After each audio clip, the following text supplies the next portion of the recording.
Welcome to Venture Step Podcast, where we discuss entrepreneurship, industry trends, and the occasional book review. Get ready to level up your productivity and potentially touch upon your Spanish.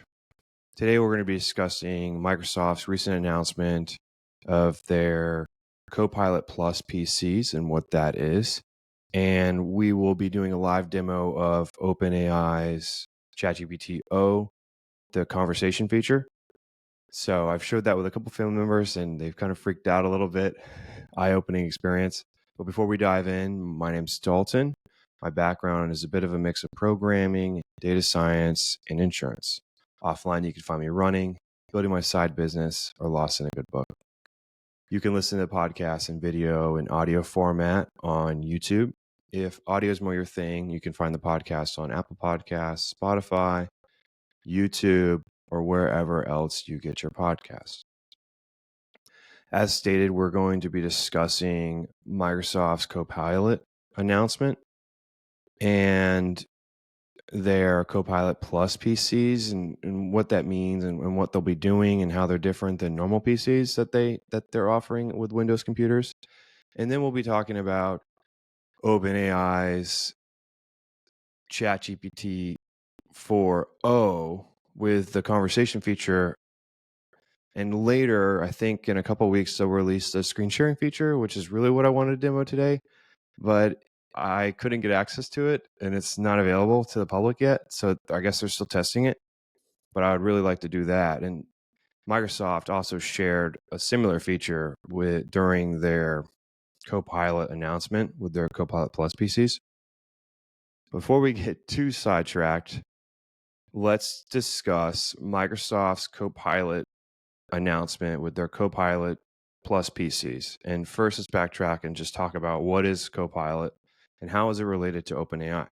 Okay, so it's a long thread of information, but I'm going to try to summarize it in a couple sentences. Basically, when OpenAI was founded, OpenAI was open and was a nonprofit. And it was backed by people like Elon Musk or I think Jack Dorsey and some other founders of large technology companies that felt that AI is going to be the future, but they wanted it to be managed by the right group. So the board of directors that was put together on OpenAI's board were a group of individuals highly concerned about AI, and they wanted to develop AI, but develop it carefully. And that meant if things were kind of sketchy, they were going to halt the pace of it, stagnate it, and try to figure out the right approach. That didn't necessarily bode well with Sam Altman.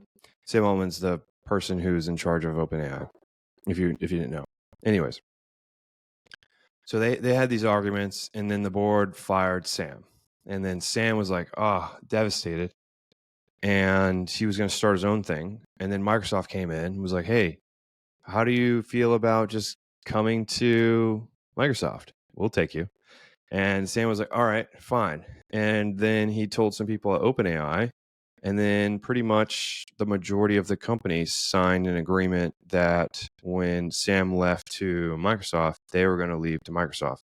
So I think it was like 90% of the company was down to just outright leave, right when Sam left to Microsoft. So on his start date, basically OpenAI would just shift over for free to Microsoft.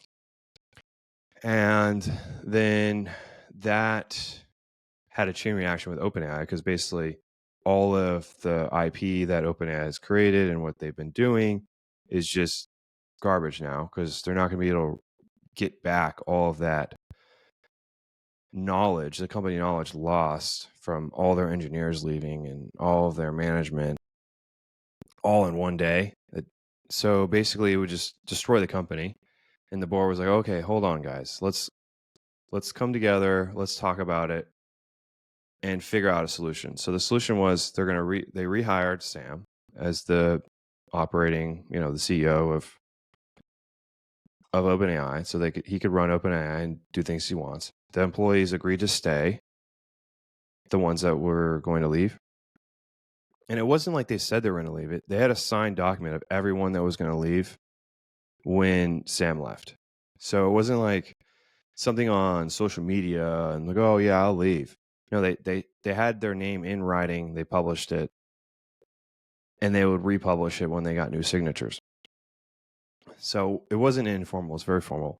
Okay, that being said, the agreement that the board had is, okay, they're going to hire back Sam. The employees that were going to leave are going to stay, and Microsoft is going to partner with OpenAI. Once that partnership happened, OpenAI then created, or I guess Microsoft partnered with OpenAI and created Microsoft Copilot.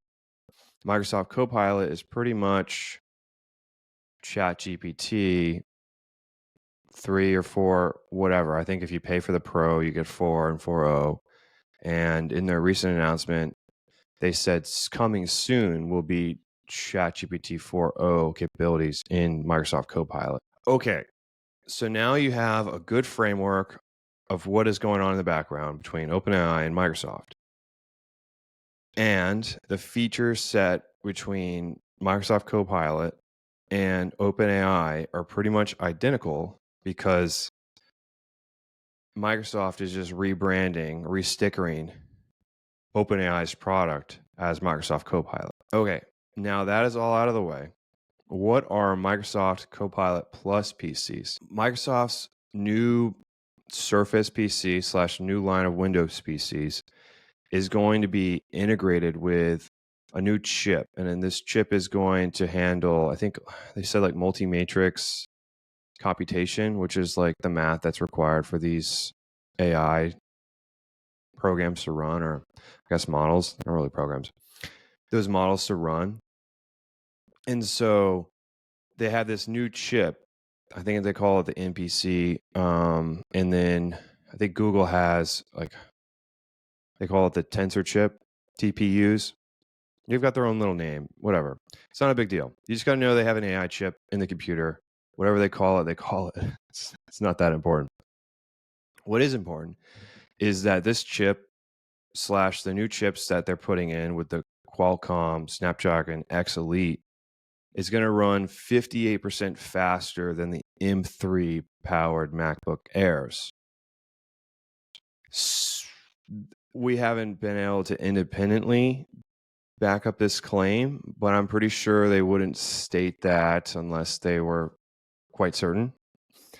And then the new chip is going to be able to handle 40 trillion operations per second to handle these AI processes.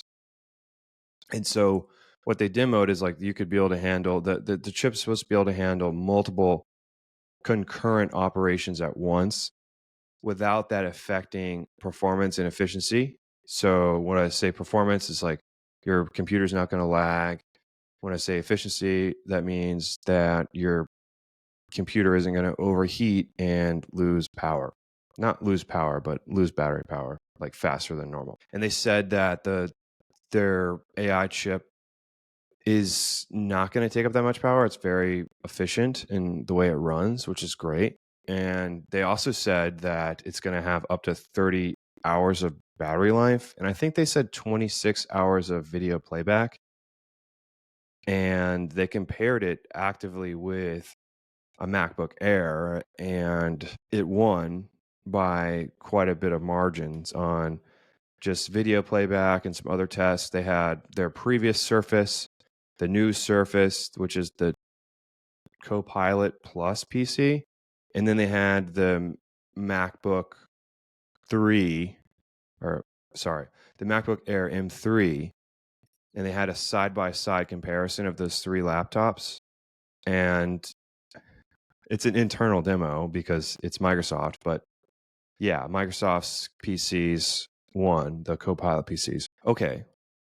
So what are some weird things that they showed? One of the capabilities they showed, which kind of resembles malware, was they have this feature that's going to be exclusive to Copilot Plus PCs, which is called recall. And recall basically caches, and I'll explain everything, but let's just, basically caches information on your screen, and then later on you can ask Copilot, hey, like, can you pull up that email from Sandra on Wednesday, or can you pull up the last email I had with Sandra about, I don't know, blue tennis balls. I almost said OpenAI. Copilot will be able to know where that email is, because they'll be able to go into its memory and see where things are. And to do that, it's basically taking a screenshot every 5 seconds of your screen. Whenever your screen changes, it takes a screenshot. And then on your screen, every 5 seconds, it takes a screenshot. And then it caches that information. So it puts it in memory on device and it encrypts it. So theoretically, it's only on your device, and you are the only one who can have access to it. If that's true or not, I don't know. But it's basically malware on your system, but it's used as a feature, because that's what a malware would do. Like, it would record all your keystrokes, or it would record your screen constantly and take like a lot of screenshots to be able to see, okay, like, go to this website and be able to take personal information from you. This is using the same thing, I guess, but reversing it into a benefit to you, to where instead of it having consequences to you and your family, it's a benefit where you can pull up, oh, can you pull up Jack's photos that we took as a family, the ones he's smiling in, and it should be able to find it. I think that's nice, I guess. I don't think people are going to be cool with it right away. I think it's going to be one of those things where you're having a really hard time finding something, like recalling something 4 months ago, and you know what it is, but you don't know where you put it, a file or a photo or some item that you're just troubled and you need it and you can't find it. And you fall into one of these situations where you spent 20 hours. All right, that's a crazy exaggeration. Let's say you spent 7 hours finding your whatever you're finding, your trinket, when you could have just had Microsoft recall enabled. And those are the points where, like, people will be open to having their screen constantly monitored and screenshotted. I don't think right away people are going to be very receptive to this thing. And I don't know if a lot of people know if this is basically malware, but as a benefit to the user. I thought it was nuts. A lot of people didn't like it on the internet, and rightfully so. Like, how do you know for sure that no one else has access to it? How do you know that it's only on device? How do you prevent bad actors from getting access to this? I mean, it's encrypted, but I don't know how strong the encryption is. All these other things. Like, if you got access to that, you would basically have all of a person's digital footprint for the lifetime that they had their computer.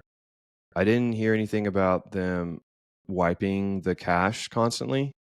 Maybe they only keep it for a year or something like that. But even a year's information of a screenshot every 5 seconds and a screenshot every time your screen changes, that's everything. There's no missing gaps there. And what's to prevent you getting, I mean, I guess it's a different situation, but say that you're wrongly accused of a bad crime. What's to prevent the government or some private enterprise that specializes in hacking to hack your computer and get access to this cache of all your stuff, all your files, your websites you go to, what you type in? It's kind of scary. I don't know if I'm driving with that one. They had some other cool features that are similar to Google and Google's Photos, where they'll edit photos for you, remove the background. When I say edit photos, like, they'll make it black and white, or they'll remove the background, or maybe unblur it, all on your device, which is nice. That's something that Google's had for a while, and I think Microsoft is catching up. I don't know how relevant it is because I think a lot of people take their photos and they're on their phone. You take your photos on your phone, or your phone storage is hooked up to your phone and your computer at the same time. So the offering that Microsoft has isn't as strong when it comes to storing photos because a lot of people are not storing their photos in OneDrive. They'll store it in iCloud, Google Photos, one of those, really, to be honest. This is more convenient. So photo editing on Windows is available with Copilot's AI editing tools. How used they're going to be or utilized they're going to be, I'm not sure. I don't think very much. Okay. With all that talked about, pricing. It's pretty much going to be the same price, pretty close to it, as a MacBook Air. So the starting price of the Microsoft Surface Pro 9 with 5G and the Snapdragon X Elite chip starts at $1,249, which is comparable to the price of the 13-inch MacBook Air M3. So it's a direct competitor of an elite offering with Windows from Microsoft, directly competing with Apple, because Apple at the moment doesn't have any AI features, and Apple, it doesn't look like they're working on any. It seemed like they were going to partner with OpenAI at one point. I think Sam met with Tim Cook, and I think they had a potential meeting. They also met with, I think Tim also met with Sunkar recently for dinner or lunch. That was, someone took a photo of that. So maybe Apple goes the Google route. I know that Google pays them an exorbitant amount of money not to make a search browser. So I know that there is Google search, there is Chrome, which is the web browser, but then Google is a search browser. And what Google is doing is they're paying them billions a year to not make a search browser.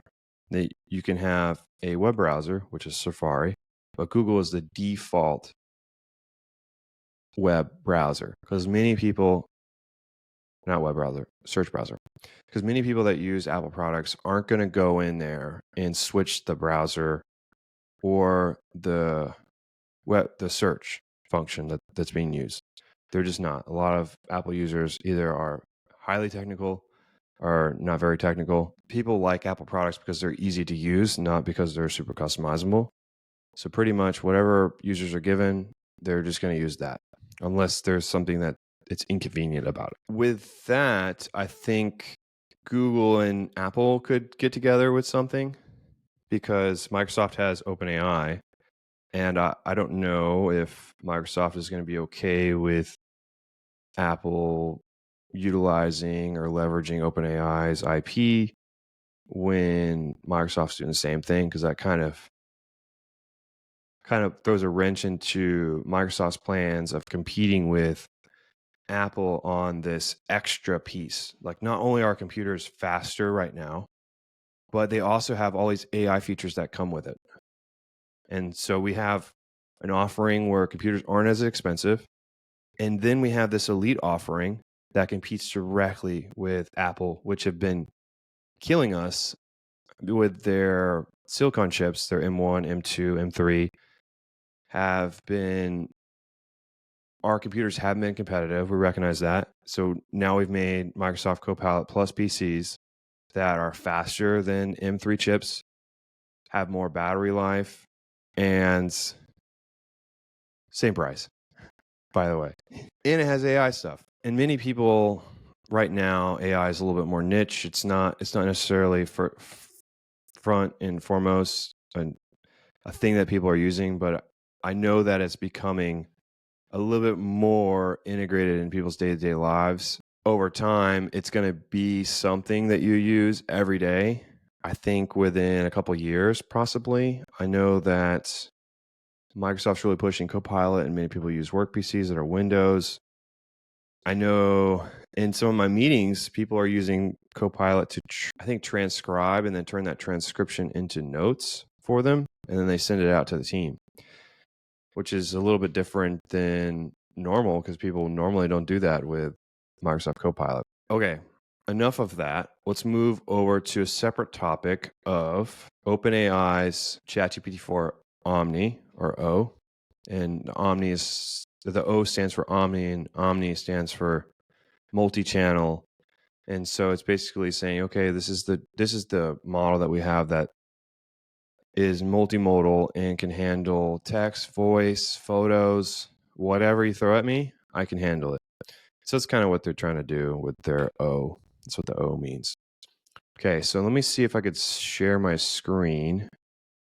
How do I share my screen? I can only share the web. Entire screen. Screen 1.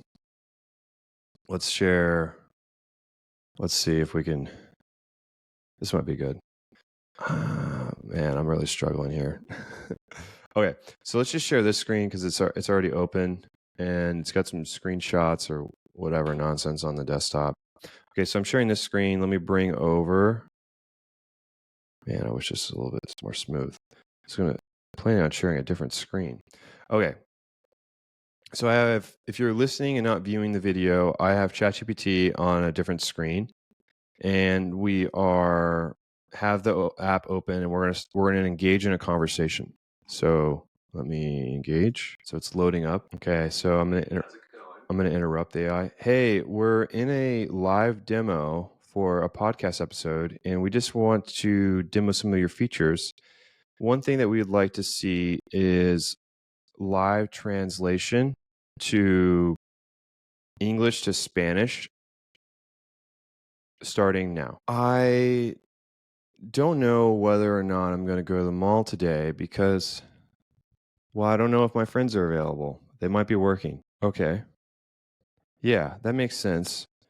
Things are more fun when your friends are available. So let's give Juan a call. I wasn't done dibbling the English to Spanish. Okay, let's move on to something else. Can we talk about how to?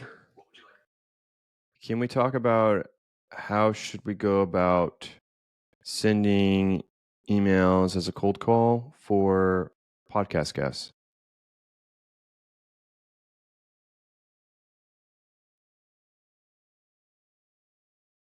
Yes, please. Thank you. I think that's enough. One thing that I would like to ask is, can you research 100 insurtech companies and give me their website so I can go on there and research whether I want to do a cold call email, or not really a cold email to them requesting them to be a podcast guest. Thank you. One Mango Visa. The live demo is ending now, but I really appreciate all the work that you did, and I hope that the listeners are interested in learning more. All right, thanks. All right, so that was the interactive feature that you can conversate with the AI, and it's interactive and shows some humor. I did this other voice, but there was a controversial issue with the original demoed female voice.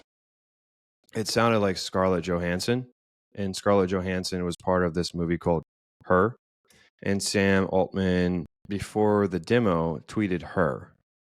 And then after the demo, and even in the demo, people were asking, like, hey, is this a collaboration with Scarlett Johansson? Because it really sounds like her.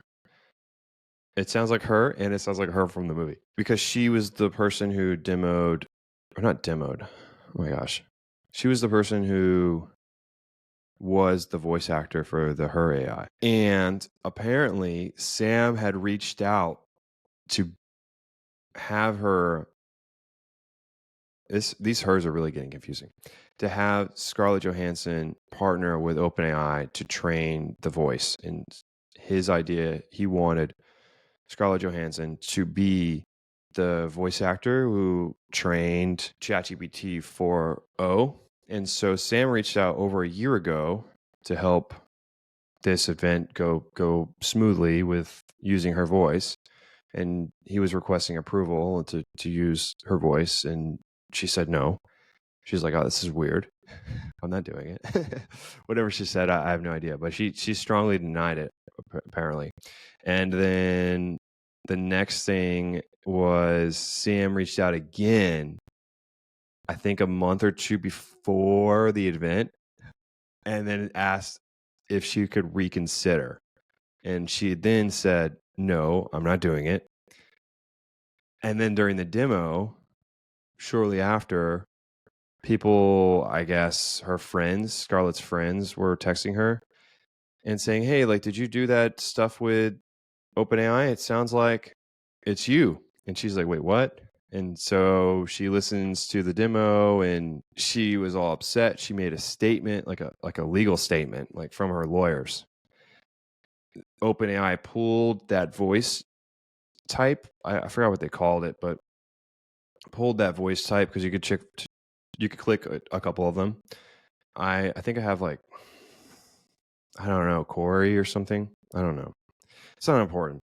Anyways, so Scarlett Johansson put out that legal statement, and then OpenAI says, "Well, it's weird that it sounds like her. It wasn't our intention, and that's the first time we've heard about it." Like, no one said that before. Like, it's so weird that it sounds like Scarlett Johansson. Like, it's what a coincidence. And then they said, "We have no interest," or something like that. "We have no interest in modeling our voices after public figures," and blah blah blah. And that's when Scarlett Johansson said, "Oh, well, you guys asked me to do it twice, and then I said no twice, and this person sounds like me. Like, this AI sounds like me." And Sam tweeted her before the demo. So the whole thing is just controversial because it seemed like they used her voice, even though they said they didn't use her voice, to train this voice type, or one of the ChatGPT 4.0 voice types, without her permission, and with her explicitly saying no. At that point, it's better to not ask her. Train the voice like closely, and then be like, "Oh, well, I don't know." And I don't suggest you do that, by the way. But it really puts OpenAI in a bad spot because they asked her twice. She said no twice. And then they're like, "All right, well, I guess you forced her hand. We're just going to do it anyways." And then she's like, "What the heck, guys?" So I thought that was interesting. And they pulled that voice type. But it kind of reminds me of a episode in this show called Black Mirror. Black Mirror. Let's see. Mirror episode. I think it's episode 3 episodes. It's season 1.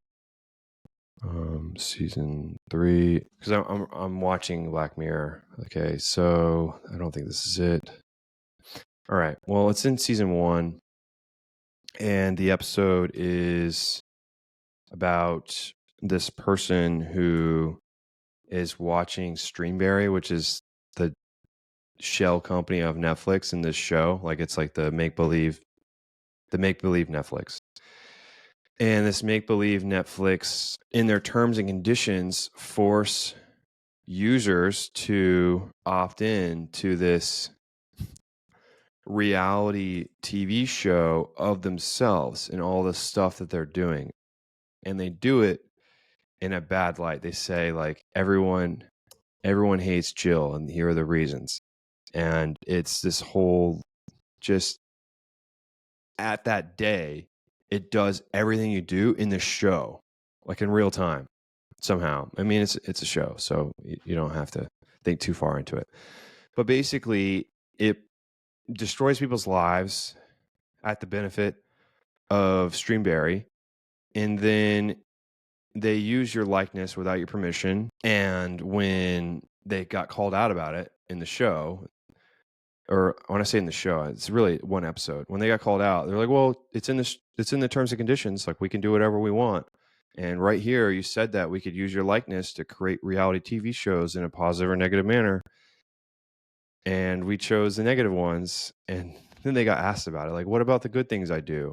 Well, they were like, "Well, people don't really care about that. That they really get enraged and emotionally invested when there's negativity, and it brings up engagement.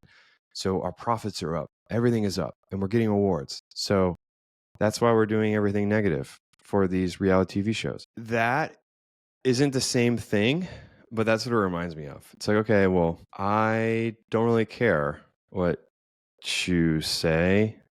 Your voice is on the internet. We can use it no matter what. It was similar with TikTok. TikTok was using popular actors' voices, actors, actresses, their voices to make these voiceovers. And so you would type in the text and then it would do the voiceover for you. They didn't have permission to use their voice. And they couldn't do anything about it because it's like some company in China. I think they stopped doing that now that they're more mainstream. But when it first came out, you could use like Morgan Freeman's voice, or you could use Ryan Reynolds, and they didn't have permission for those features.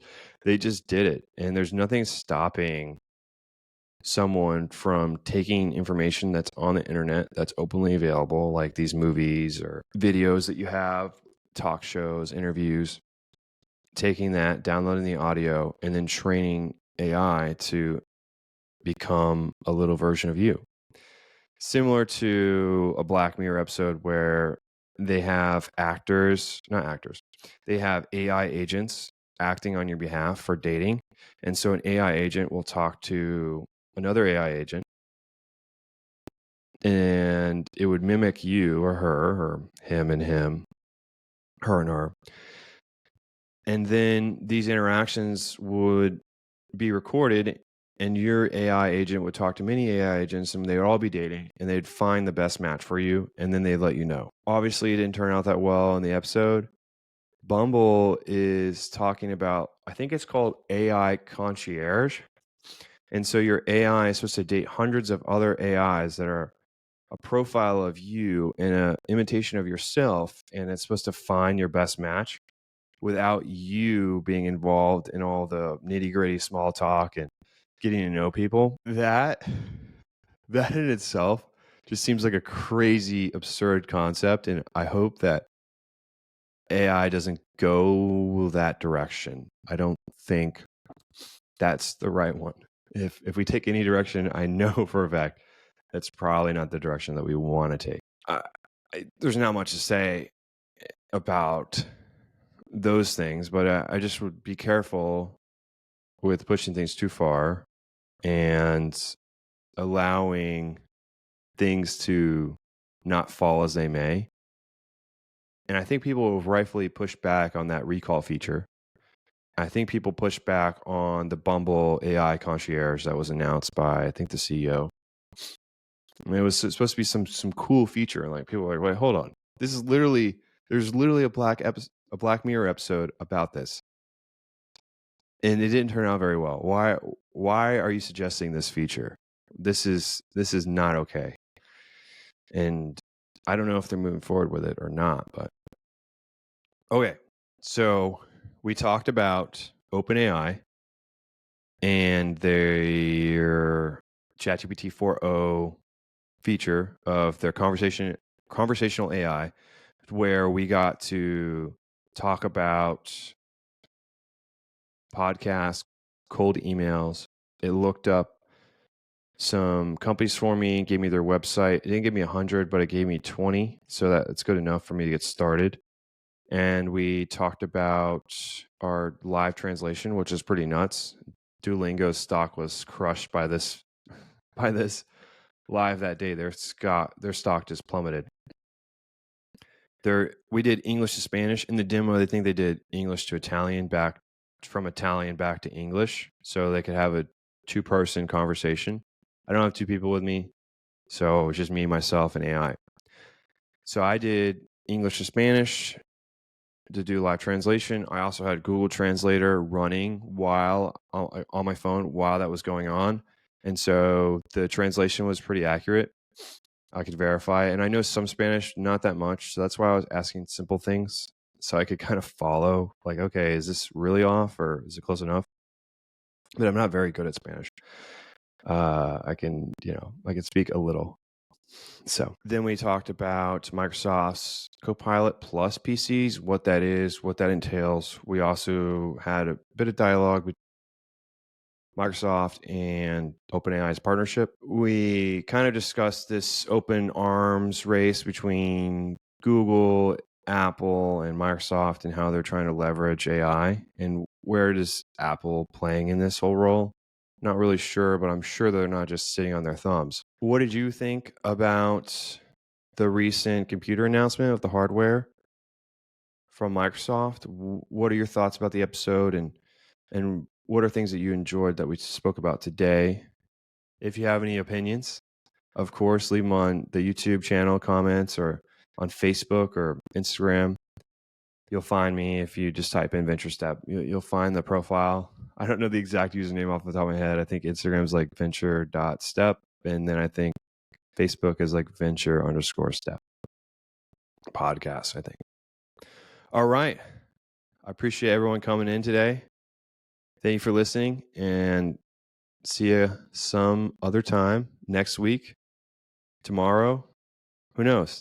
But I know for sure that I'll have an episode out next week. All right. Have a great day, night, morning, wherever you are in this world. Bye.